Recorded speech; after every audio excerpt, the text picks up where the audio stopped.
Yes. Yes. Okay, counsel, what do we have? A contempt for today? Yes, Your Honor. And to be honest with you, Your Honor, it's a plea. I've been doing this for a long time, quite too long, 30 years. And this complaint for contempt it's one of the strangest pleadings I've ever seen. I assume this isn't your complaint for contempt? It's not, Your Honor. My clients, they've been here for numerous hearings that Ms. Contempt did not appear for. We were here last week on a motion for temporary order. She did not appear for. She did not appear for contempt. And she did not appear for a peace trial in January. These are things that put that this man was under the impression. What is that noise? Is that one of them? To the parties, could you put your phones on or your Zoom on mute? Thank you. So, sorry, counsel. Your Honor, so my client is owed over $500 for lost wages for court appearances that Mr. Contempt did not appear for. He does live locally, so today he monitors a FaceTime between the mother and their daughters, and the indications were that Mr. Contempt was living out of state. Most likely would be appearing today because there'd been no motion to appear by Zoom. So I told my client he's missed days from work. He has sole physical custody of the girl. He needs to work. And I told him we have phone notice. He could be here in 30 minutes, half an hour, 45 minutes. But for him to miss $280 worth of wages, I thought was unfair. So he can't come here in person. He's here on the phone. Sorry, trying to find a complaint for contempt. But I am listening. It's a big docket. I'll leave it to the court's discretion if they want to proceed in this manner, but there was no motion filed by Mr. Contempt virtually. I would ask that the court dismiss her complaint for contempt without prejudice if she's so inclined to refile and appear in person. Counsel, I appreciate that, but we are all here, so I'm going to move forward and deny that motion. Ma'am, can you hear me? I can. Okay, this is your complaint for contempt? Yes, he continuously disobeys the court's rulings. He does literally whatever he wants. I want to go back to the contract that the plaintiff and I signed, that was signed off by Judge Abby Ross, because that is a contract that is protected under our Constitution.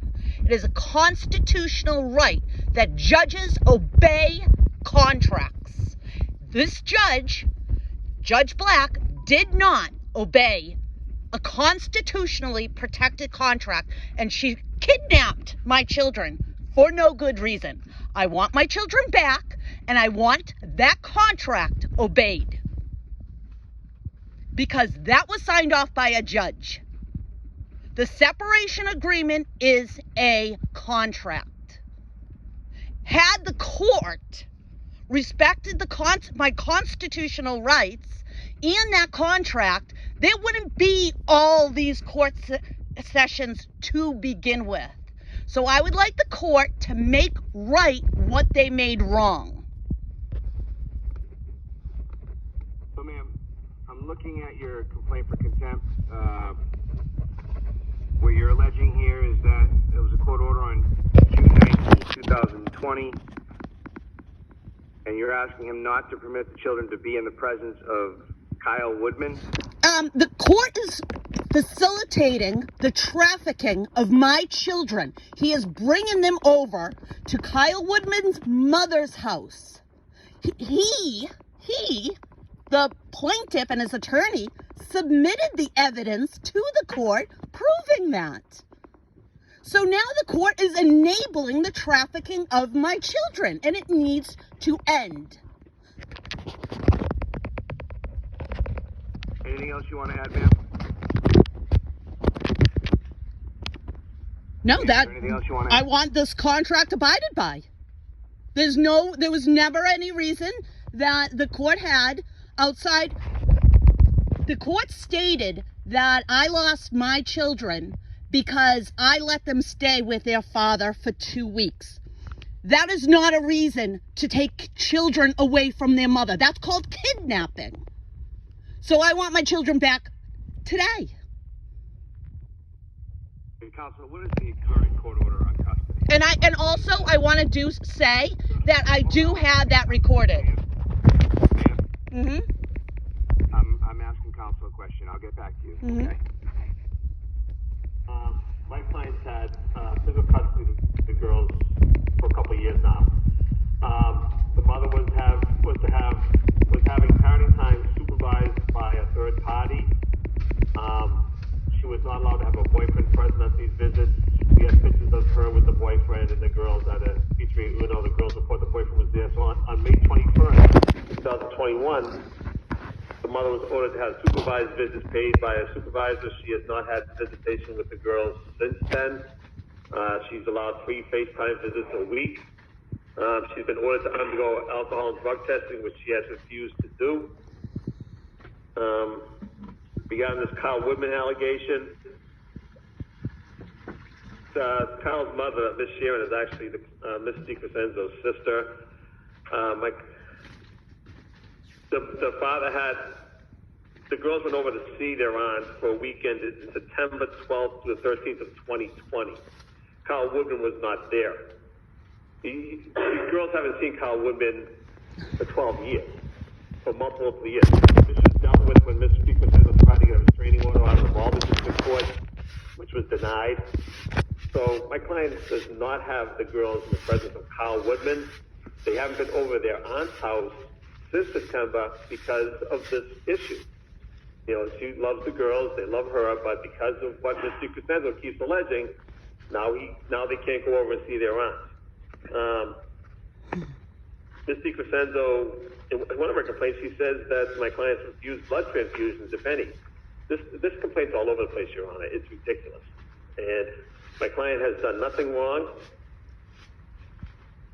He is the sole custodian of the 2 girls. He does what's best for them. He's a great father. The kids are up to date on all the medical treatments. Miss DiCrescenzo is aware of all the medical providers, but I've had to send her emails because the medical providers have threatened to not treat the girls because of the constant harassment that she has done in phone calls to these medical providers. I provided a response to this complaint with a memorandum outlining her exact point she is trying to make and the exact response to my client. You know, I'm going to ask you to dismiss this. This is ridiculous. Ma'am, question for you. As it relates to Kyle Whitman's house, counsel has indicated that the children, while they've been brought to your sister's house, Mr. Whitman was not there. Do you have any proof that on August 7, 2022, Mr. Woodman was at the home with your children? Yes, and I submitted that to the court. That is his mailing address. I actually got a document from the post office proving that is his mailing address. I submitted it to the court, and the court is insistent on trafficking my children. The court never had a right to take away my kids to begin with. And most of the stuff that the plaintiff is bringing up is none of the court's business. No one has ever even said that there was any sort of abuse on my part. My children should not have been taken away to begin with. This is kidnapping, and I'm outright saying the court kidnapped my children. They broke my constitutional right for that contract that Judge Abby Ross signed off on to be protected, and they kidnapped my children, and they caused the death of my unborn child because of the stress. I want this to be made right. None of this would have happened had they obeyed that contract that the plaintiff and I did agree on. None of this would have happened. Anything else you'd like to add today regarding your contempt? Yeah, I've also proved that the plaintiff and his lawyer committed fraud of court. They have lied, and I proved that in the last court hearing multiple times to the court. They continue to lie because they are being enabled by the court. So I forgive the plaintiff. I don't forgive the court.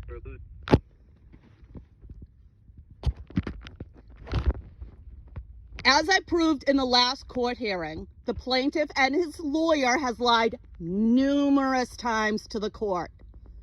And I forgive that. I do. Because what I don't forgive is the court enabling the plaintiff and his lawyer to lie to the court and get away with it many, many, many times. And I have it all on, it's all recorded. So the court has to stop enabling this. All right, It's kidnapping. ma'am, I'm going to take the matter under advisement. Counsel, I'm going to take the matter under advisement. I'll issue an order soon. Thank you. Thank you.